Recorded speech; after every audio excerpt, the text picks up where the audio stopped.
අබ්බාපියාණෙනි පාඩම්මාලාවේ අලුත් පාඩමක් කරා අද අපේ අවධානය යොමු කරන්නට යනවා. අද අපි බලන්නට යන්නේ 21 වෙනි පාඩම.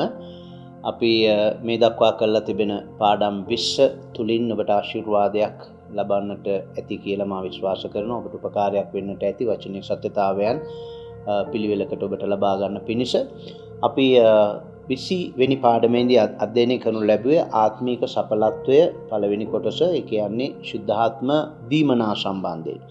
අද අපි ඉගෙන ගන්නට යන්නේ මේ 21 වෙනි පාඩම තුල ආත්මික සඵලත්වය දෙවෙනි කොටස. ඒ කියන්නේ ශුද්ධාත්ම බෞතිස්මය පිළිබඳවයි අපි ඉගෙන ගන්නු ලබන්නේ.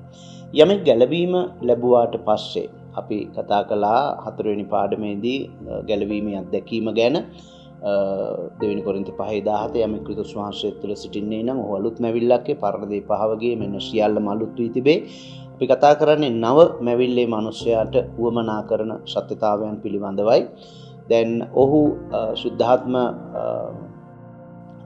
ඵල සමග යන අතර මේ සුද්ධාත්ම දීමනා ලැබීම ඔහුගේ ආත්මික ජීවිතේ තවත් තලයකට ගමන් කිරීමක්. හැබැයි මා ඔබට මේ පාඩමේ ඉදිරියට යන්නට ඉස්සෙල්ලා මේ හැඳින්වීම තුලම ඔබට කියන්නට ඕනේ ලෝකයේ සිටින සියලු කිතුණුවන් මේ ශුද්ධාත්ම බෞතිස්මය කියන එක පිළිබඳව සම්පූර්ණ පිළිගැනීමක් නැහැ. මොකද හේතුව ඔවුන්ගේ අදහස තමයි බොහෝ අය හිතන දේ අපි යේසුස් වහන්සේ පිළිගත්තාම අපි ශුද්ධාත්මය ලබනවා. අපිට ආපහු දෙවෙනි පිරීමක් හෝ බෞතිස්මයක් අනවශ්‍යයි කියන එක. නමුත් අපි දකිනවා බයිබලය තුල බොහොම පැහැදිලිව ශුද්ධාත්ම බෞතිස්මය කියලා කියන්නේ ගැලවීමේ අත්දැකීමට පසුව පැමිණෙන දෙවෙනි අත්දැකීමක් කියන එක අපිට බයිබලයේ විශේෂයෙන්ම ක්‍රියාපොත තුල බොහොම පැහැදිලිව තිබෙන කාරණයක්. දැන් අපි ඔවුන් ඉදිරිපත් කරන සියලු තර්කයන් එක්ක පැටලෙන්නට යන්නේ නැහැ. නමුත් අපි වචනේ සත්‍යතාවය ඉගෙන ගන්නට යනවා. දැන් මම ඔබට කියන්නට ඕනේ බෞතිස්මය කියන වචනය අපි ගත්තාම බෞතිස්ම වර්ග තුනක් ඇත්තටම තිබෙනවා. එකක් තමයි අපි ගැලවීම ලබන වෙලාවේදී අපි යේසුස් වහන්සේ තුලට බෞතිස්ම වුණා. ගලාති 3 වෙනි පරිච්ඡේදයේ 27 වෙනි පදයේ ඔබ කියවලා බැලුවොත් ඒ ස්ථානයේ කියනවා අපි හැම කෙනෙක්ම ක්‍රිස්තුස් වහන්සේ තුලට බෞතිස්ම වුණා කියලා. ඒ කියන්නේ අපි පෞකාරයන්ම සිටියා ලෝකයේ සිටියා. අපි යක්ෂයාට හසුව සිටියා. නමුත් අපි ගැලවීම ලබන වෙලාවේදී අපි ආත්මයන්න් වහන්සේ කරන කොටගෙන ක්‍රිස්තුස් වහන්සේ තුලට බෞතිස්ම කරනු ලැබුවා. දෙවෙනි බෞතිස්මය තමයි අපි වතුර බෞතිස්මය ලැබුවා. අපි උන්වහන්සේගේ මරණය සමග ඒකාබද්ධ වුණා, තැන්පත් කිරීම සමග ඒකාබද්ධ වුණා, හා උන්වහන්සේගේ නැවත නැගිටීම සමග ඒකාබද්ධ වන මේ දෙවෙනි බෞතිස්මය වතුර බෞතිස්මය. දැන් මේ තුන්වෙනි බෞතිස්මය තමයි ශුද්ධාත්ම බෞතිස්මය. මේ ගැන ඇත්තටම බයිබලයේ බොහෝ කාරණා තිබෙනවා. දැන් මේක කිතුණුවෙක් ලෙස අත්දකින්නට පුළුවන් කිතුණු ජීවිතයේ තවත් තලයක්. දැන් අපි ඉගෙන ගන්නට ඕනේ, අපි තේරුම් ගන්නට ඕනේ මේ කාරණාව හා තවත් බොහෝ කාරණාවන් තියෙනවා කිතුණුවන්ට ඔවුන්ගේ ජීවිතයේ තලයෙන් තලය ඉගෙන ගන්නට හෝ තලයෙන් තලය ඉහළට යන්නට අවශ්‍ය වෙන කරුණු කාරණාවන්. දැන් ඒවා යම් කෙනෙකුට අත්පත් කරගන්නේ නැතිව යන්නට පුළුවන්. ඒකෙන් අදහස් වෙන්නේ යම් කෙනෙකුට ස්වර්ගයට යන්නට බෑ කියලා. දැන් උදාහරණයක් වශයෙන් යම් කෙනෙක් ශුද්ධාත්ම බෞතිස්මයෙන් නොලබා හිටියොත් ස්වර්ගයට යන්නට බෑ කියන කතාවකට වඩා තිබෙන්නේ උන්වහන්සේ අපිට දීලා තිබෙන මහා ත්‍යාගයක්, මහා දීමනාවක්. ඇයි අපි අත්පත් කරගන්නේ නැත්තේ? ඇයි අපි භුක්ති විඳින්නේ නැත්තේ? අපි ඕනෑම කෙනෙකුට ඒ අත්දැකීමට එන්න පුළුවන්කම තිබෙනවා නම් ඒකට විරුද්ධව තිබෙනවා සිටිනවාට වඩා ඒ අත්දැකීමට ඇවිල්ලා ඒ අත්දැකීම තුල තිබෙන ආශිර්වාදය අත්පත් කරගන්නට එක තමයි අපි විසින් කළ යුතු කාරණාව.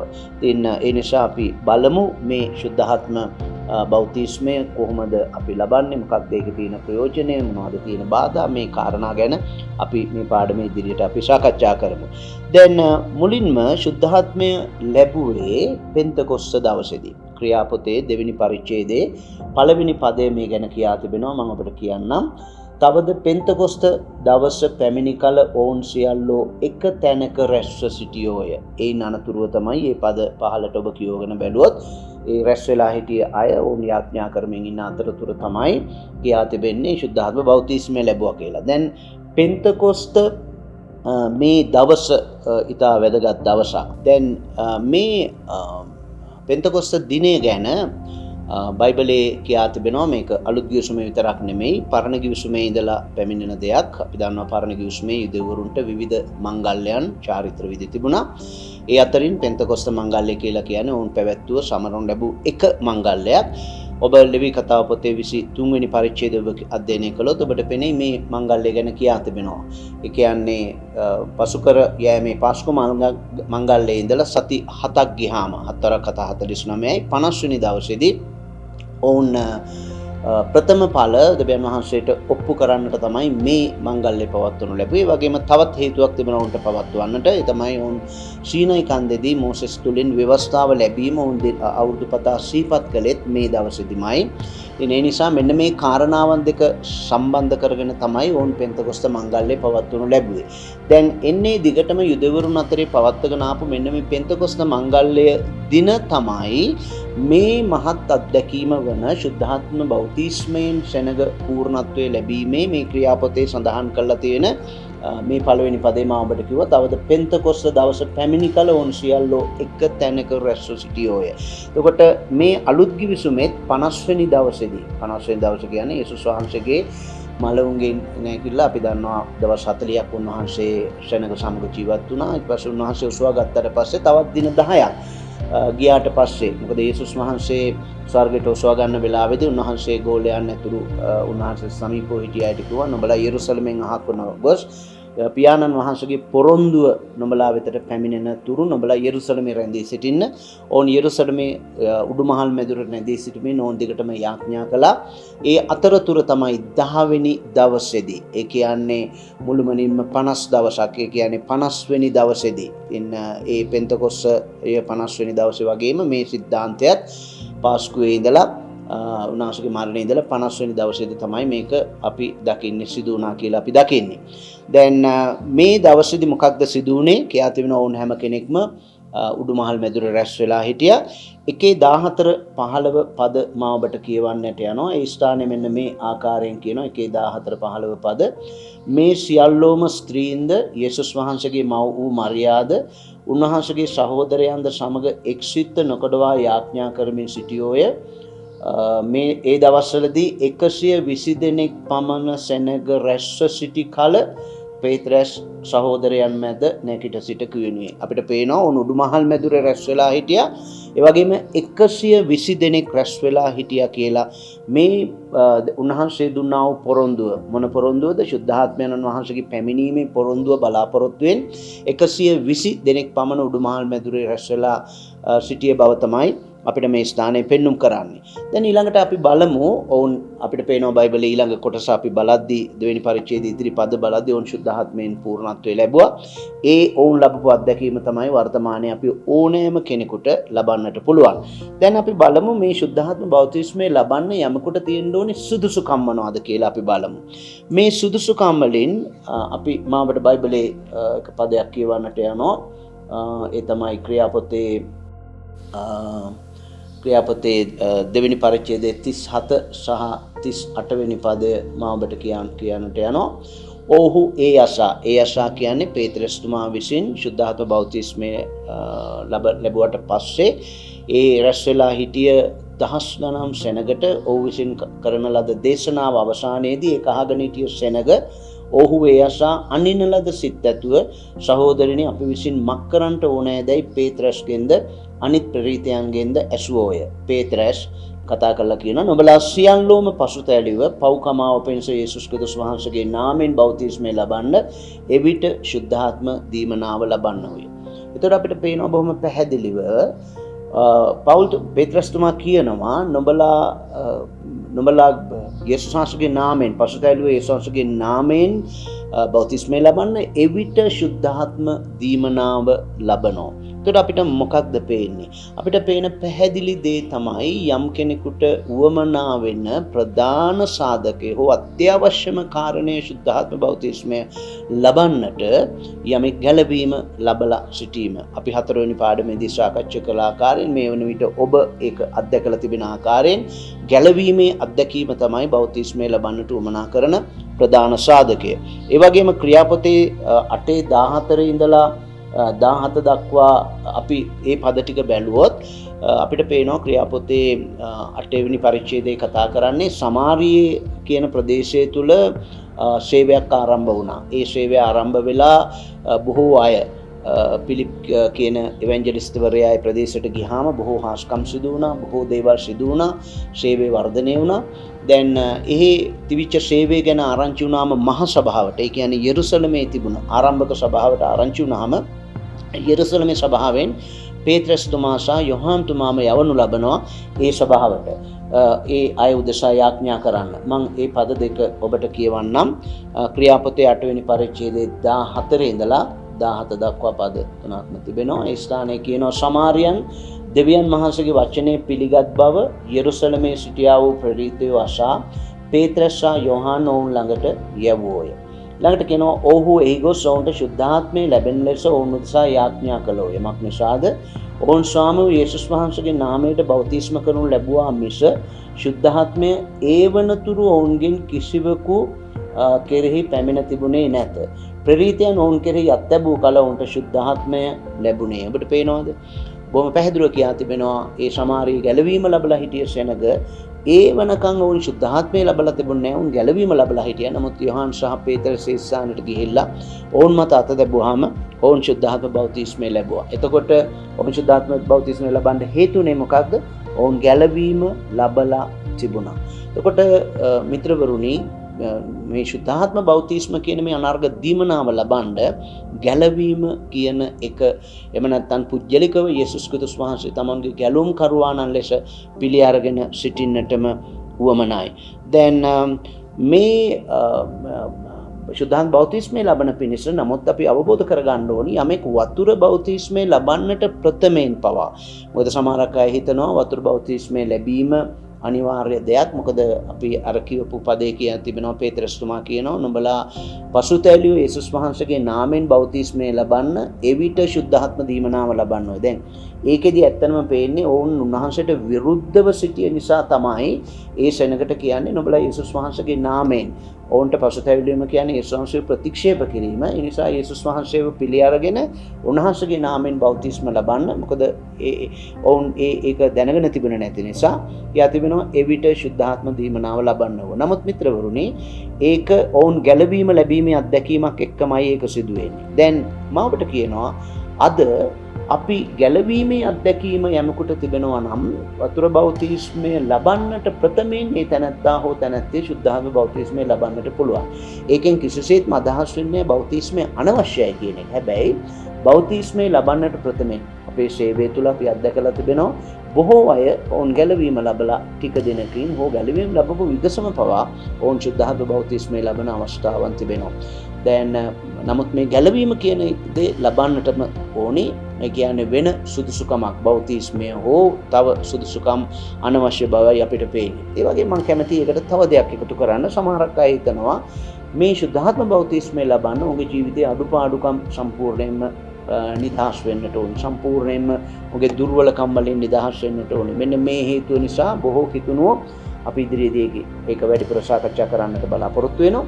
බොහෝ කිතුණුවෝ හිතට මේ ශුද්ධාත්ම බෞතිස්මය ලබන්නට බාධාවක් වෙලා සිටිනවා. උන් හිතනවා මගේ අඩුපාඩුකම් තව තිබෙනවා. මගේ දුර්වලකම් තිබෙනවා. මිත්‍රරුනේ නැහැ. කිසිසේත්ම ඒ වගේ දෙයක් බයිබලයේ කියන්නේ නැහැ. බයිබලයේ කියන්නේ මේක දෙවියන් වහන්සේ දෙන්න අවදීමනාව. ඔබගේ අතේ ඔබගේ ජීවිතයේ ඔබ දන්න අඩුලුඩුකම් තිබෙනවා නම් මේවා හරිගස්ස ගන්නට ඕනි. ඒක වෙනම කතාවක්. ඒක අත්‍යවශ්‍ය දෙයක් බව ඔබ තේරුම් ගන්නට ඕනි. නමුත් ඔබ අතේ දුර්වලකම් අඩුපාඩුකම් තිබුණත් ඔබ ගැලවීම ලැබලා නම් මේ දීමනාව ලබන්නට ඔබ 100%ක්ම සුදුසුකම් ලබා තිබෙන කෙනෙක්. ඒ නිසා මම ඔබ ධෛර්යමත් කරන්නට කැමතියි. ඔබේ තිබෙන කිසි අඩුලුඩුකමක් මේ දෙවියන් වහන්සේ නොමිලේ දෙන්නව මේ අනර්ග දේ ලැබීමට බාධා වන කාරණයක් ලෙස ඔබ ඉදිරියේ තබා ගන්නට එපා. ඒ වගේම අපි ඊළඟට බලමු ශුද්ධාත්ම බෞතිස්මය ලැබපුවාම යම් කෙනෙකුට මොනවද ඔහුගේ ජීවිතයේ තිබෙන බාහිර ලක්ෂණය. අපි ගැලවීම ලබලා අපි උන්වහන්සේගෙන් ඒක බලාපොරොත්තු වුණාම අපි ශුද්ධාත්ම බෞතිස්මය ලබනවා. අපි අන්‍ය භාෂාවෙන් කතා කරනවා. අපි බලමු බෞතිස්මය ලැබූ බවට තියෙන සාක්ෂිය මොකක්ද කියලා. පළවෙනි සාක්ෂිය තමයි අන්‍ය භාෂාවෙන් කතා කරන එක. ඒ දෙවෙනි පරිච්ඡේදයේ හතරවෙනි පදය මෙන්න මේ ආකාරයෙන් කියනවා. ක්‍රියාපතේ දෙවෙනි පරිච්ඡේදයේ තමයි මම ඔබට මුලින්ම කිව්වා ශුද්ධාත්මය මුලින්ම පැමිණීම ගැන කතා කරන්නේ. එතන කියන ඔවුන් සියල්ලෝ ශුද්ධාත්මයෙන් පූර්ණව ආත්මයාණන් ඔවුන්ට කතා කරන්නට පුළුවන්කම දුන් ප්‍රකාරයට අන් භාෂාවලින් කතා කරන්නට පටන් ගත්තා. මෙතන වැදගත් වචනයක් කියනවා. එතන හිටිය සියලු දෙනා. කී දෙනෙක්ද? මමට මුලින් සඳහන් කළා 120 දෙනා. ඒ කියන්නේ ඔවුන් සියලු දෙනාම ශුද්ධාත්මයෙන් පූර්ණ වෙලා ඔවුන් අන්න භාෂාවෙන් කතා කළා. ඒ කියන්නේ අපිට ප්‍රථමයෙන්ම පේන ලකුණක් ලෙස දකිනවා ශුද්ධාත්ම බෞතිස්මය ලැබපුවාම ඒ සමග අන්‍ය භාෂාවන් තමුන් දැනගෙන ඉන්න භාෂාවට වඩා වෙනත් වූ භාෂාවන් මනුෂ්‍යයන්ගේ හෝ ස්වර්ගීක භාෂාවන් කතා කරන බව අපිට පෙනෙන කාරණයක්. ඉතින් මේක ශුද්ධාත්ම බෞතිස්මය ලැබීමේ ලකුණක් ලෙස අපි දකින්නට පුළුවන්. ඒ වගේම අපි බැලුවොත් එහෙම ක්‍රියාපතේ 10 වෙනි පරිච්ඡේදයේ 45 සහ 46 වෙනි පද. දැන් ඒ පද කියවන්නට ඉස්සෙල්ලා මම ඔබට යමක් කියන්නම්. දැන් ක්‍රියාපතේ දෙවෙනි පරිච්ඡේදයේ මේ ශුද්ධාත්ම බෞතිස්මය ලැබලා අන්‍ය භාෂාවෙන් කතා කරන්නේ යුදෙව්වරු. දැන් 10 වෙනි පරිච්ඡේදයේදී අපිට පේනවා අන්‍ය ජාතිකයන් මුලින්ම සභාවට සම්බන්ධ වීම ගැන කොරනේලියස් ගැන කතා කරනවා. ශ්‍රීකට මුලාදෑනියා ගැන ඔහු රෝම නායකයෙක් ඔහු ගැලවීම ලැබලා මේ ශුද්ධාත්ම බෞතිස්මය ලැබීම ගැන කතා කරනවා. අන්‍ය ජාතිකයෙක් කියන්නේ කවුද? යුදෙව්වරු නොවන අය. ඔබ මං අපි වගේ අයට තමයි අන්‍ය ජාතිකයන් කියන්නේ. එතකොට යුදෙව්වරු ගැලවීම ලැබපු ගමන්ම ගැලවීම ලැබලා ඔවුන් අන්‍ය භාෂාව ලැබුවා. ඒ වගේම අන්‍ය ජාතිකයන් ගැන ඊළඟට කියන දේ තමයි අපි බලමු 10:44 මෙන්න මේ විදිහට කියනවා. පේත්‍රස් මේ වචන කතා කරද්දීම ඒ කියන්නේ කොරනේලියස්ට දෙවියන් වහන්සේගෙන් අණක් ලැබුවා දේවදූතෙක් කරහා ගිහිල්ලා මේ දේවදාසයාව පේත්‍රස්ව තමුගේ ගෙදරට ගෙන්නගෙන මේ පණිවිඩය අහන්න. ඊට පස්සේ පේත්‍රස් දෙවියන් වහන්සේ කතා කරලා කිව්වා ඒ ගෙදරට යන්න. ඒ අනුව පේත්‍රස් කොරනේලියස්ගේ නිවසට ගිහිල්ලා ඔහු උන්වහන්සේගේ පණිවිඩය ගැලවීමේ පණිවිඩය සත්‍යතාවය ප්‍රකාශ කරන ඔහු දේශනා කරනකොට ඒකයි ස්ථානයේ කියන්නේ ඔවුන් පේත්‍රස් මේ වචන කතා කරද්දීම වචනය ඇසූ සියල්ලන් කෙරේ වචනය ඇසූ සියල්ලන් කෙරේ කියන්නේ පේත්‍රස් දේශනා කරනකොට කොරනේලියස් සහ ඔහුගේ නිවස සහ ඒ නිවසට ඔහු කැඳවාගෙන සිටි ඔහුගේ ඥාති හිත මිත්‍රාදීන් ඒ සියලු දෙනා කෙරෙහි මොකද්ද කියන්නේ? පේත්‍රස් මේ වචන කතා කරද්දීම වචනය ඇසූ සියල්ලන් කෙරෙහි ශුද්ධාත්මයන්න් වහන්සේ පහළ වුණා. දැන් ශුද්ධාත්මයන් වහන්සේ පහළ වුණා කියන්නේ මොකක්ද? ඔවුන් අන්‍ය භාෂාවෙන් කතා කළා. එහෙම නැත්නම් කොහොමද දැනගන්නේ ශුද්ධාත්මයන් වහන්සේ පැමුණා කියලා? දැන් ඒ ස්ථානයේ ඊළඟ පදේ කියනවා 45 වෙනි පදේ කියනවා මෙන්න මේ විදිහට මක්නිසාද ඔවුන් අන් භාෂාවලින් කතා කරනවත් දෙවියන් වහන්සේ වර්ණනා කරනවත් ඔවුන්ට ඇසුනේ. ඔබට පේනවද? එතකොට පේත්‍රස් දේශනා කරද්දිම ඔවුන් ගැලවීමත් ලැබුවා. ඔවුන් පසුතැවිලීමක් ආවා පේත්‍රස්ගේ දේශනාව කරනකොට ගන්න ඒ ඇතුළෙන් පසුතැවිලි වුණ ගමන්මම මොකද්ද වුනේ? ඔවුන් ශුද්ධාත්ම බෞතිස්මය ලැබුවා. ලැබලා අන්‍ය භාෂාවෙන් කතා කළා. මිත්‍රවරුනි, ශුද්ධාත්ම බෞතිස්මය ලැබපුවාම අන්‍ය භාෂාවෙන් කතා කිරීම අපි බයිබලයේ දකින ප්‍රධාන ලකුණක් ලෙස දකින්නට පුළුවන්. තව දේවල් සිදු වෙන්නට පුළුවන්. ඒ තමයි අපි නිර්භීතකම ලබන්නට පුළුවන්. මොකද ක්‍රියාපතේ අපි ඉදිරියේදී පදේ බලන්නට යනවා. ක්‍රියා 1:8 කියනවා ශුද්ධාත්ම පැමිණි කල බලය ලබනවා, ශක්තිමත් භාවය ලබයි. මේ කාරණා සිදු වෙනවා. නමුත් ශුද්ධාත්ම බෞතිස්මය ලැබූ බවට තියෙන ප්‍රධාන සාක්ෂිය තමයි යමෙක් අන්‍ය භාෂාවෙන් කතා කරන්නට පටන් ගන්නවා. මිත්‍රවරුනි, ඒක අනර්ග දෙයක්. ඒ අන්‍ය භාෂාවෙන් කතා කිරීමේ වැදගත්කම ගැන අපි ඉදිරියේදී ටිකක් සාකච්ඡා කරමු. හැබැයි ශුද්ධාත්ම බෞතිස්මය ලැබුවායි කියන එක ඔබට තිබෙන පිටස්තර ලකුණ ලෙස දේවචනේ පෙන්වු කරන්නේ අන්‍ය භාෂාව කතා කරන එක. දැන් මේ බාහිර ලකුණ එහෙම නැත්නම් මේ අන්‍ය භාෂාව ඒක මම ඔබට ඉස්සෙල්ලත් කිව්වා ඒක මනුෂ්‍යයන්ගේ භාෂාව වෙන්න පුළුවන්, දේවදූතයෙකුගේ භාෂාව වෙන්නට පුළුවන්. මම ඔබට බයිබලයේ පදයක් කියවන්නට යනවා. පළවෙනි කොරින්ති 13:1 පවුල්තුමා මෙන්න මේ ආකාරයෙන් කියනවා. ඔහු වෙන දෙයක් ගැන කතා කරමිනුයි මේක කියන්නේ. නමුත් එතන සඳහන් කරන දේ ඉතා වැදගත්. මම මනුෂ්‍යයන්ගේද දේවදූතයන්ගේද භාෂාවලින් කතා කරන්නේ නමුත් මට ප්‍රේමේ නැත්තම් වැඩක් නැහැ කියන එක ඔහු කියන්නේ. එතන අර වැදගත් කාරණේ තමයි මම මනුෂ්‍යයන්ගේද දේවදූතයන්ගේද භාෂාවන්ගෙන් කතා කරනවා. මිත්‍රවරුනි, ඔබ ශුද්ධාත්ම බෞතිස්මය ලැබපුවාම ඔබ අන්‍ය භාෂාව ඔබ අත්දකින්නවා. අනි භාෂාව කියන්නේ මේ ලෝකේ කවුරු හරි පාවිච්චි කරන භාෂාවක්, ඔබේ භාෂාවට අමතරව ඔබ නොදන්න භාෂාවක් හෝ ස්වර්ගයේ දූතයන් විසින් පාවිච්චි කරන භාෂාවක් වෙන්නට පුළුවන්. එවන් වෙනත් වූ භාෂාවන්, ඒ කියන්නේ ඔබට උන්වහන්සේත් එක්ක කතා කරන්නට, උන්වහන්සේට නමස්කාර කරන්නට, උන්වහන්සේට ගනුදෙනු කරන්නට ඔබ දැනගෙන සිටින භාෂාවට එහා යන ඔබ නොදන්නා වූ භාෂාවකින් උන්වහන්සේට ගනුදෙනු කරන්නට, උන්වහන්සේට ප්‍රශංසා කරන්නට, නමස්කාර කරන්නට ඔබ හැකියාව ලැබෙනවා. එතකොට මේ අන් භාෂාවේ මේක ලකුණක් ලෙස ලැබෙන දේ තමයි නැත්නම් ලැබෙන්නේ ඔබ ශුද්ධාත්ම බෞතිස්මය ඔබ ලැබපුවාම. දැන් අපි බලමු ඇයි සමහරක් අය යේසුස් වහන්සේ පිළි අරගෙන ගැලවීමේ අත්දැකීම ලැබුවට පස්සේ ඇයි මේක ලබන්න ප්‍රමාද වෙන්නේ? ඇයි ශුද්ධාත්ම බෞතිස්මය ලබන්න ප්‍රමාද වෙන්නේ? සමහරක් අය ඔවුන් දීර්ඝ කාලීන ගැලවීම ලැබලා අවුරුදු 10, 15, 25, 50 වෙනවා ඒ ශුද්ධාත්ම බෞතිස්මය ලැබලා නැහැ. ඒ නිසාම සමහර විට ඔවුන් හිතනවා නෑ මේක මට දෙන්නේ. දෙවියන් වහන්සේ මේක වෙන කාට හරි දෙන දෙයක්. මට අයිති නැති දෙයක්. නැත්නම් ඔවුන් හිතනවා මම දුර්වල කෙනෙක්. එහෙම නැත්නම් හිතනවා නෑ මේක නොතිබුණා කියලා ඇති දෙයක් නෑනේ. තිබෙන අයගේ ජීවිතවලත් අඩලුහුඩුකම් තිබෙන නිසා මට උවමනා නෑ. විවිධ ආකාර දේවල් නිසා ඔවුන් ලබන්නේ නෑ. දැන් පළවෙනි කාරණාව තමයි මෙහෙම ලැබීමට ප්‍රමාද වෙන්න පළවෙනි කාරණාව තමයි ඒක සැක කිරීම, එහෙම නැත්නම් ඒක සුළු කිරීම. මිත්‍රවරුනි, දෙවියන් වහන්සේගේ ඕනෑම කරුණු කාරණයක් ලබන්න අපි දන්නවා ප්‍රතිචාරය කියන එක ඉතා වැදගත්. අපි ගැලවීම අත්දකින්නේ ප්‍රතිචාරයට අපි දක්වන උන්වහන්සේ කියන දෙයට, වචනේ කියන දෙයට, හෝ අපි දේශකෙක් අපිට ප්‍රකාශ කරපු දෙයට, සුභාරංචි පණිවිඩයට අපි ප්‍රතිචාරය දැක්වීමේ ප්‍රතිඵලයක් ලෙස තමයි අපි මේක භුක්ති විඳින්නේ. ඒ වගේ තමයි ඕනෑම දෙයක් ප්‍රතිචාරයක ප්‍රතිඵලයක්. ඔබ ශුද්ධාත්ම බෞතිස්මය ගැන ඔබ මොන විදිහටද ප්‍රතිචාර දක්වන්නේ? ඔබට ඒ ගැන තියෙන සැකයක් නම්, ඔබට ඒ ගැන තියෙන සුළු කිරීමක් නම්, විවිධ දේවල්, විවිධ හේතුන් පසු බිමේ තිබෙන්නට පුළුවන්. නමුත් ඒ කොහොම වුණත් ශුද්ධාත්ම බෞතිස්මය කියන එක ඔබ සුළු කළොත්, ඔබ එහෙම නැත්නම් ඒ ගැන සැක කළොත්, ඒක ඔබට ලබන්නට අපහසු වෙනවා හෝ ප්‍රමාද වෙනවා. අද ගොඩක් අය ප්‍රමාද වෙන්නේ ඒ නිසා. ඒ වගේම සමහරක් අය හිතනවා ඒක නිෂ්ඵලයි කියලා. ඔවුන් හිතනවා මං තුල ශුද්ධාත්මයන් වහන්සේ දැනටම ඉන්නවා. මම මේක මුලින් ඔබට ප්‍රකාශ කළා. ශුද්ධාත්මයන් වහන්සේ දැනටම ඉන්නවා. ඒක ඇත්ත. කොරින්ති පොතේ කියනවා යේසුස් වහන්සේට ස්වාමින් වහන්සේ කියලා කියන්න බෑ ශුද්ධාත්මයන් වහන්සේ නැතුව. ගැලවීම ලබනපු හැම කෙනෙක් තුළම ශුද්ධාත්මයන් වහන්සේ ඉන්නවා. නමුත් මිත්‍රවරුනි, මේ අත්දැකීම තව එහාට ඔබව ගෙන යන අත්දැකීමක්. මම ඔබට කිව්වා ක්‍රිස්තියානි ජීවිතේ තලයන් තිබෙනවා. දැන් ඒ තවත් තලයක් මේක අධ්‍යාත්මික ජීවිතේ තවත් තලයක්.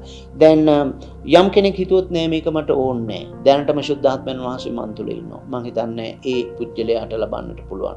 ඇත්තටම මා ඔබට මගේ පුජ්‍යලික ජීවිතේ සාක්ෂිය ගැන කිව්වොත් මමත් ගැලවීම ලැබලා අවුරුදු කීපයක් යනකම් ශුද්ධාත්ම බෞතිස්මය ලැබුවේ නෑ. නමුත් මම දන්නවා ඒකට ප්‍රධාන හේතුව තමයි මගේ තේරුම් ගැනීම තිබුණේ මන් තුල ශුද්ධාත්මයන් වහන්සේ ඉන්නවා. මේ කියන කාරණාව තමයි. මම හිතුවා මන් තුල ශුද්ධාත්මයන් වහන්සේ ඉන්නවා. මම ඒක හොඳටම දන්නවා. මට අලුතෙන් උන්වහන්සේව ආපහු ගෙන්න ගන්නට අමුතුවෙන් දෙයක් නෑ කියන එක. නමුත් පසු කාලීනව මම ඒත්තු ගත්තා නෑ. ශුද්ධාත්මයන් වහන්සේට වඩා ක්‍රියා කරන්නට ඉඩ දෙන හෝ වෙනත් තලයකට යන්නට මට පුළුවන්කම තිබෙනවා නම් මා යා යුතුයි කියන ස්ථානය තමයි ඊට පස්සේ මම පැමිණුණු තැන ඉන් අනතුරුව මම ශුද්ධාත්ම බෞතිස්මය ලැබුවා. දැන් ඒ වගේම ඊළඟ තුන්වෙනි කාරණාව තමයි ලැබීමට ප්‍රමාද වෙන්නට හේතු සාධක තමයි අපි සාකච්ඡා කරමින් යන්නේ. තුන්වෙනි එක ශුද්ධාත්මයන් වහන්සේට කොන්දේසි ඉදිරිපත් කරන එක. දැන් සමහරක් අයට ආය ශුද්ධාත්මයන් වහන්සේට කොන්දේසි ඉදිරිපත් කරනවා. මොකද ඔවුන් දැකලා තියෙනවා සමහරක් අය ශුද්ධාත්ම බෞතිස්මය ලබවම පෙරලෙනවා, ඔවුන් දඟලනවා, ඔවුන් හු කියලා කෑ ගහනවා. මේ විවිධ අත්දැකීම් දැකලා තියෙන නිසා ඔවුන් හිතනවා, ඔවුන් කියනවා ස්වාමිනී ඔබ වහන්සේ මාව ඔබගේ මේ ශුද්ධාත්මයෙන් පුරවල මට අන්‍ය භාෂාව ලබා දෙනවා නම් මාව වැටෙන්න දෙන්න එපා. මට කෑ ගහන්න දෙන්න එපා. මට දඟලන්න දෙන්නට එපා. මොකද උන්ගේ එක එක්කෙනාගේ පුජ්‍යලිකත්වයන් වෙනස්. නමුත් මේකෙදි මම ඔබව ධෛර්යමත් කරන්න කැමතියි. උන්වහන්සේ ඔබේ පුජ්‍යලිකත්වය ගැන සලකනවා. ඒ වගේම ඒ ශුද්ධාත්මයන් වහන්සේ යමක් කරනවා නම් ඒ දේ ගැන ඔබ හිතන්නට එපා. ඒ දේ ගැන හිතනවට වඩා ඔබ හිතන්න මේ ශුද්ධාත්මයන් වහන්සේ තුළ ඔබට යන්නට පුළුවන් අලුත් අත්දැකීම, අලුත් පියවරට යෑමෙන් ඔබට අත්පත් කරගන්නට පුළුවන් දේවල් ගැන හිතන්න. ඒක තමයි තාම වටිනාම දේ. ඉතින් ඒ නිසා සමහරක් අය ලබන්නේ නැති වෙන්නේ සුද්ධාත්ම වහන්සේට කොන්දේසි ඉදිරිපත් කරන නිසා ස්වාමීනි ඔබ මෙහෙම කරන්න මෙහෙම කළොත් තමයි මට මා තුළ ක්‍රියා කරන්නට මං ඉඩ දෙන්නේය කියන සියුම් අදහසක් වූ සිතුවිල්ල නිසා ඔවුන් සුද්ධාත්ම බෞතිස්මය ලබන එක ඔවුන්ට ප්‍රමාද වෙනවා. ඒ වගේම තව දෙයක් තමයි ශුද්ධාත්මයන්න් වහන්සේට තමන් තුළින් ක්‍රියා කරන්නට ඉඩ දෙනවා වෙනුවට තමන් ශුද්ධාත්මයන්න් වහන්සේව පාවිච්චි කරන්න උත්සාහ කරනවා. ඒ කියන්නේ අපි තුල උන්වහන්සේට ඉඩ දීමක් වෙන්නට ඕනේ. අපි මුකුත් කරන්නට උවමනා නැහැ ඇත්තටම. උන්වහන්සේට අපි ඉඩ දුන්නාම අපි තුලින් ඒ දේ කරනු ලබනවා. දැන් සමහරක් අය ශුද්ධාත්ම බෞතිස්මය කියලා යම් අවස්ථාවල අනුකරණයන් කරන්නට උත්සාහ කරනවා. මම ඔබට කියනවා නේ කිසිසේත්ම නෑ අපිට තිබෙන්නට ඕනි ආශාවයි. බයිබලයේ කියා තිබෙනවා විශ්වාසවතාවක් කිව්වා මෙසේ නුඹලාගේ දරුවෙක් යම් දෙයක් ඉල්ලුවොත් ඊට විරුද්ධ දෙයක් උන්වහන්සේ කිව්වා බිත්තරයක් ඉල්ලුවොත් ගෝනුස්සෙක් දෙයිද? මේ වගේ උන්වහන්සේ කතා කරලා ඊළඟට උන්වහන්සේ කිව්වා මෙසේ නපුරු නුඹලාගේ දරුවන්ට යහපත් දේ දෙන්න දන්නවා නම් ස්වර්ගයේ ඉන්න පියාණන් වහන්සේ උන්වහන්සේගෙන් ශුද්ධාත්මයන් වහන්සේ ඉල්ලන්නන්ට කොපමණ වැඩියෙන් නොදෙන ශේක්ද. මිත්‍රවරුනි ඔබ ආශාවෙන් උන්වහන්සේගේ පූර්ණත්වයට ආශාවෙන් හිටියොත් උන්වහන්සේ ඒක ලබා දෙනවා. උන්වහන්සේට අමුතුවෙන් ඔබ ඒ උදෙසා ඔබ ක්‍රියා කරන්නට උවමනා වෙන්නේ නැහැ. ඔබට උවමනා ඒ උන්වහන්සේ නොමිලේ දෙන්නා වූ දේ හදවතින් පිළිගැනීම විතරයි. දැන් ඊළඟට අපි බලමු ශුද්ධාත්ම බෞතිස්මය ලැබීමේ ප්‍රයෝජන මොනවාද කියලා. ප්‍රයෝජන ගණනාවක්ම තිබෙනවා. පළවෙනි ප්‍රයෝජනය ලෙස මා දකින්නේ බයිබලයේ පෙන්වුම් කරනවා ඒක අපිට ලොකු වර්ධනයක් වන දෙයක්. මම අපිට කියවන්නට යනවා පළවෙනි කොරින්ති 14 වෙනි පරිච්ඡේදයේ 4 වෙනි පදයේ ස්ථානයේ මෙන්න මේ ආකාරයෙන් කියනවා අන් භාෂාවකින් කතා කරන්නා තමාම වර්ධනය කරගන්නේ. නම ධර්ම වාක්‍ය පවසන්නා සභාව වර්ධනය කරන්නේ. මිත්‍රවරුනි අනේ භාෂාව කතා කිරීම සැබවින්ම ඔබව අපි පුජ්‍යලිකව අපිව වර්ධනයට ගෙන දෙන දෙයක්. අපිවම ධෛර්යමත් කරගන්න, අපිවම ශක්තිමත් කරගන්න, අපිවම නැවතත් ආරෝපණය කරගන්න දෙයක් තමයි බැටරියක් ආරෝපණය වෙනවා වගේ අපිවම වඩා ආරෝපණය කරගන්න තිබෙන දෙයක් තමයි මේ අනේ භාෂාව කතා කරන එක. තමුන්ව ඉතාමත්ම වර්ධනයකට ගෙනියන දෙයක්. මේක ඔබට අත්දකින්නට පුළුවන් ගැලවීමක් දැකීමක් වගේ මේකෙන් ඔබ තුල පැමිණෙන ජයග්‍රහණයන් ඔබට අත්දකින්නට පුළුවන්. ඒක ඉතාමත්ම වැදගත් දෙයක්. අපිට බාධා පැමිණෙනවා මේ වැටුණා වූ ලෝකයේ තුල විවිධ බාධා, විවිධ ප්‍රශ්න, විවිධ අමාරුකම් වලට මුහුණ පාන්නට සිද්ධ වෙනවා. මේ සියල්ල තුල අපිට තියෙන ලොකු ආයුධයක් තමයි අන්‍ය භාෂාව ශුද්ධාත්ම බෞතිස්මය ලැබලා අන්‍ය භාෂාවෙන් කතා කිරීම. මේ සියල්ලටම ජය ගන්නට අපිට තියෙන ලොකු සාධකයක්. ඒ වගේම ස්වභාවික වර්ධනයටත් මේක හේතු සාධක නොවෙනව නෙමෙයි. ඒක හේතු සාධක වෙනවා. මොකද තමන් වර්ධනය වෙනවා කියලා කියන්නේ පුජ්‍යලිකව එකිනෙකා වර්ධනය වෙනවා කියලා. ස්වභාව කියලා කියන්නේ ගොඩනැගිල්ල නෙමෙයි. ස්වභාව කියලා කියන්නේ පුටු මේස නෙමෙයි, තියෙන බඩු භාණ්ඩ නෙමෙයි. ස්වභාව කියලා කියන්නේ පුජ්‍යලයන්.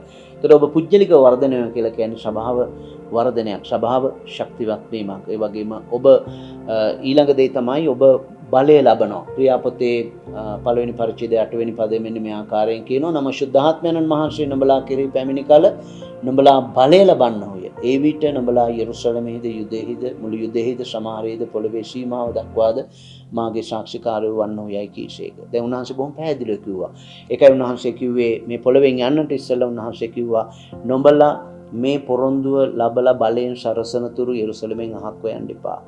ඒ හේතු උන්වහන්සේ දැනගෙන හිටියා මේ වැටුණු පොළව තුල ශුද්ධාත්මයන් වහන්සේගේ බලය නැතුව කිසිම උන්වහන්සේගේ ශ්‍රාවකයෙකුට උන්වහන්සේගේ ගෝලයෙකුට යන්න බෑ කියලා. ඒ නිසා තමයි උන්වහන්සේ මෙතන කියන්නේ ශුද්ධාත්මයන් පැමුණුලාම නොබලා බලය ලබනවා. මිත්‍රවරුනි ඔබ බලවත් වෙනවා ශුද්ධාත්ම බෞතිස්මය ලැබපුවාම. එකක් ඔබ සේවයට බලවත් වෙනවා. ඒ විතරක් නෙමෙයි මේ වැටුණු පොළව තුල ඔබේ ජීවිතයේ විවිධ අංශවලින් හරි විදිහට ජීවත් වෙන්නට ඔබ බලය ලබනවා. ගොඩාක් අය හිතන්නේ දේව සේවය කරන්න විවිධාකාරයෙන් පාවිච්චි වෙන බලය ලබනෝ නෑ. ඔබට සාමාන්‍ය මේ පොළොව තුල ජයාන්විත ජීවිතයක් ගත කරන්නට බලයක් ලැබෙනවා මේ ශුද්ධාත්ම බෞතිස්මයත් සමගම.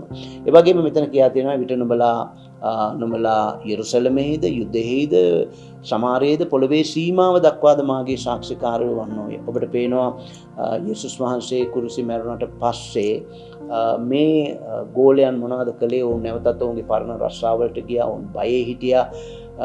ඕන් උඩුමහල් මැදුරේ පවා ඕන් හිටියේ යම්මාකාර බයකින්. නම ශුද්ධාත්මේ පැමුණුනාම ඕන් බොහොම බලවත් අය බවට පත් වුණා. ඒ නිසා තමයි පේතරස්තුමා බොහොම නිර්භීතව කතා කරන්නේ. එක්තරා අවස්ථාවක ඕන් පුදුම වුණා පේතරස්ගේ යොහාන්ගේ වචන දැකලා ඒ සෙනෙඩ්‍රියන් මන්ත්‍රණ සභාවේ යුදෙව් විහල උසාවිය ඒ අය පුදුම වුණා මේ අයට කොහොමද මේ වගේ දැනුමක් මේගොල්ලෝ නූගත් අපණ්ඩිත අය කොහොමද මේ අය මෙච්චර බලවත් උනේ දැනුවත් උනේ කියලා. ඒකට හේතුව තමයි ශුද්ධාත්මයන්න් වහන්සේ. නිසා තමයි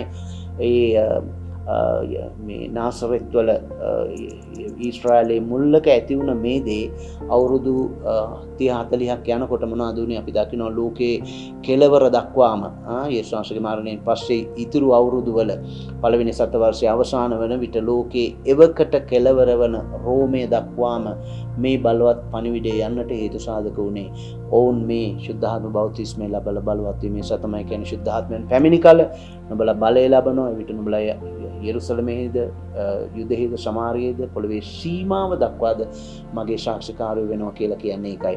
ඒ වගේම ඊළඟ දේ තමයි ශුද්ධාත්ම බෞතිස්මය ලැබපුවාම මම ඔබට ඒ පදේම තමයි ඒ කොටසක් තියෙන්නේ. ඇත්තටම සාක්ෂිකාරයන් වෙන උන්වහන්සේ උදෙසා සාක්ෂි දරන්න නිර්භීතව ඔබට උන්වහන්සේ ගැන නිර්භීතව අනිත් අයට කියන්න බයක් තිබෙනවා නම් ඔබ ශුද්ධාත්මය ලැබුවොත් එහෙම ශුද්ධාත්ම බෞතිස්මය ලැබුවොත් එහෙම මිත්‍රවරුනි ඒ තත්ත්වය සපුරා වෙනස් වෙනවා. පේතරස් එදා කතා කළා වගේ ඔබට පුළුවන්කම ලැබෙනවා නිර්භීතව අනිත් අයට සුභාරංචිය දෙන්නට. ඒ වගේම යක්ෂයට විරුද්ධව ඉන්නට ඔබට පුළුවන්කම ලැබෙනවා. යක්ෂයට විරුද්ධව ඉන්න වෙලාවේදී ඔබ අන්‍ය භාෂාව ඔබ තුල තිබෙන වෙලාවේදී ඔබට ලොකු බලයක් ලොකු ඡබයක් තිබෙනවා මේ දේවල් වලට විරුද්ධව සිටින්න යක්ෂයාගේ දේවල් වලට විරුද්ධව සිටින්නට. ඒ වගේම ඔබ දෙවියන් වහන්සේව ගෞරවයට පත් කරනවා. හේතුව තමයි ඔබ අන්‍ය භාෂාවෙන් කතා කරන හැම වෙලාවකම ඔබ නොදන්න දේ උන්වහන්සේත් එක්ක රහස් කතා කිරීම. බයිබලයේ කියන උන්වහන්සේත් එක්ක රහස් කතා කරනවා. මිත්‍රවරුනි ඒක අනර්ග දෙයක්. ඔබ ඔබගේ භාෂාවෙන් උන්වහන්සේත් එක්ක කතා කරනවට වඩා ඔබ තුල ඉන්න ශුද්ධාත්මයන් වහන්සේ ඔබ උදෙසා ඔබ තුලින් පියාණන් වහන්සේත් එක්ක ගනුදෙනු කරන එක ඉතාමත්ම අනර්ග දෙයක්. මම ඔබට පදයක් කියවන්නට යනවා. රෝම පොතේ 8 වෙනි පරිච්ඡේදයේ 26 වෙනි පදේ අනර්ග පදයක්. එලෙසම ආත්මයන්න් වහන්සේත් අපේ දුර්වලකම්වලදී උපකාර කරන සේක මක්නිසාද යුතු ලෙස යාඥා කරන්නට අපි නොදනිමු.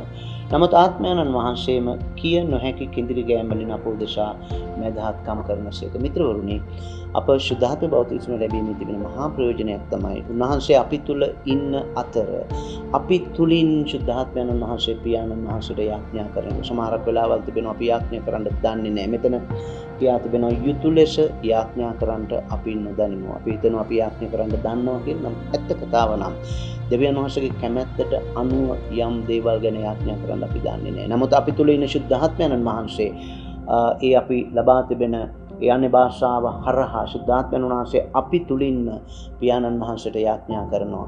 ඒ අවස්ථාවේදී අනිවාර්යෙන්ම අපිට පිළිතුරු ලබන මහා ජයාන්විත යාඥාවන් බවට ඒ යාඥාවන්පත් වෙනවා. මිත්‍රෝනේ සමාවව ධෛර්යමත් කරනවා. මේ ශුද්ධාත්ම බෞතිස්මය ලබන්නට ඔබට පුළුවන්.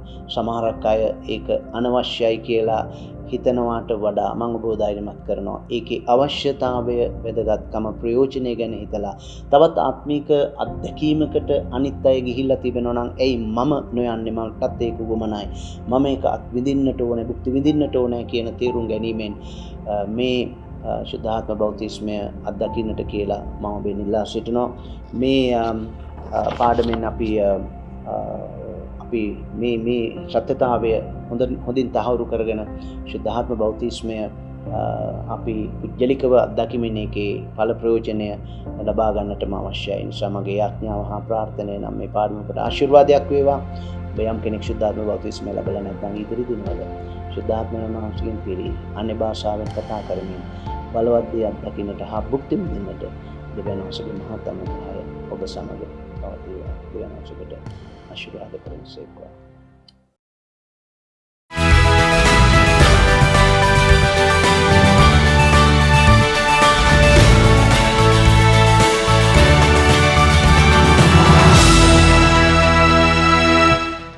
දැයි සුපුරුදු පරිදි අපි හැම පාඩමකම කරනවා වගේ මේ පාඩමේදීත් අපි ප්‍රශ්න කිහිපයක් ඔබේ අවධානයට යොමු කරන්නට යනවා සාකච්ඡා කරන පිණිස. ඔබේ කුඩා කණ්ඩායම් වල මේ ප්‍රශ්න සාකච්ඡා කිරීමෙන් මම විශ්වාස කරනවා නිතරම ඔබගේ පාඩම පිළිබඳ අවබෝධය වැඩි කරගන්නට පුළුවන්කම ලැබෙයි. අපි මම ඔබට ඉදිරිපත් කරන පළවෙනි ප්‍රශ්නය තමයි පෙන්තකොස්තේ යන වචනේ තේරුම මොකක්ද? මම ඔබට පරණ ගිවිසුමේ කාරණා දෙකක් පෙන්වුම් කරා. ඒ ටිකක් සාකච්ඡා කරලා බලන්න පෙන්තකොස්තේ කියලා කියන්නේ මොකක්ද? පරණ ගිවිසුමේ මොකක්ද? කොහොමද ඒක තිබුණේ? අලුත් ගිවිසුමේ කොහොමද ඒක ක්‍රියාත්මක වුණේ කියන එක ගැන අවධානය යොමු කරන්න. දෙවෙනි ප්‍රශ්නේ තමයි මම ඔබට ඉදිරිපත් කරන ශුද්ධාත්ම බෞතිස්මය ලැබීමට කෙනෙකුට තිබිය යුතු සුදුසුකම් මොනවාද? දැන් සුදුසුකම් වශයෙන් තිබෙන්න ඕනේ මොනවද කියලා මම ඔබට සාකච්ඡා කළා, පැහැදිලි කළා. ඒ වගේම ඔබ සාකච්ඡාවට බඳුන් කරන්න සුදුසුකම් කියලා සමහරක් අය වැරදි විදිහට තිබෙන්නට උවමනා කතාවලුත් ඔබට කියලා ඇති. ඒවත් සාකච්ඡාවට භාජනය කළා. බයිබලයේ තුල බලාපොරොත්තු වෙන්නේ මොකක්ද කියන එක ගැන හරියටම නිශ්චයකටපත් වෙන්න. එවිට ඔබට කවුරු මොන දේවල් උවමනයි කිව්වත් ඔබට ඒවා බැහැර කළා මේ බයිබලයේ පෙන්눔 කරන්නේ මෙන්න මේ කාරණාව විතරයි කියන ස්ථාවරත්වයකටපත් වෙන්නට පුළුවන් වෙයි. තුන්වෙනි ප්‍රශ්නේ මම ඔබට ඉදිරිපත් කරන ශුද්ධාත්ම බෞතිස්මය ලැබුවාම කෙනෙකුට තිබෙන මූලික සාක්ෂිය මොකක්ද? මොකක්ද පිටතට තිබෙන මූලික සාක්ෂිය ශුද්ධාත්ම බෞතිස්මය ලැබුවාම? ඒ ගැන සාකච්ඡා කරන්න කියලා මම ඔබෙන් ඉල්ලනවා. ඒ වගේම හතරවෙනි ප්‍රශ්නේ තමයි ශුද්ධාත්ම බෞතිස්මය ලැබුවාම ඇදහිලිවතුන්ට තිබෙන ප්‍රයෝජන මොනවාද? මිත්‍රවරුනි, තාමත්ම මහත් ප්‍රයෝජන රාශියක්ම තිබෙනවා අපිට ශුද්ධාත්ම බෞතිස්මය ලැබීමෙන්. ඒවා සාකච්ඡා කරන්න. ඒ වගේම ඔබේ කණ්ඩායම අතර යම් කෙනෙක් ලබලා ඒවැ ඊට වඩා අපි සාකච්ඡා කරපු කාරණාවල් වලට එහා යන පුජ්‍යලික ප්‍රයෝජනයන් අත්දකලා තියෙනවා. ඒවත් සාකච්ඡා කරන්න ඒවත් ප්‍රයෝජනවත් කියලා මම හිතනවා. ඊළඟට පස්වෙනි ප්‍රශ්නේ තමයි මම ඔබට දෙන්න. සමහර ඇදහිලිවතුන් ශුද්ධාත්මය ලැබීමට ප්‍රමාද වන්නේ ඇයි? ඔවුන් ආශා වෙනවා සමහරක් අය ඒත් ප්‍රමාදයි. සමහරක් අයට ආශාවකුත් නැහැ. කොහොම වුණත් සමහර ඇදහිලිවන්ත වෙනවා බොහෝ ප්‍රමාද වෙනවා ශුද්ධාත්ම බෞතිස්මය ලබන්න නැතුව. අවුරුදු ගණන් ප්‍රමාද වෙලා ඔවුන් ලබලා නැහැ. මේකට හේතු සාධක සාකච්ඡා කරන්න. මම විශ්වාස කරනවා මේ ප්‍රශ්න වලට ඔබ පිළිතුරු සොයන්න උත්සාහ කරන වෙලාවෙදී සාකච්ඡා කරන වෙලාවෙදී මේ පාඩම පිළිබඳව වඩා වැඩි අවබෝධයකට ඔබට එන්නට පුළුවන්කම ලැබේ. දෙවියන් වහන්සේ ඔබට ආශිර්වාද කරනසේක්වා.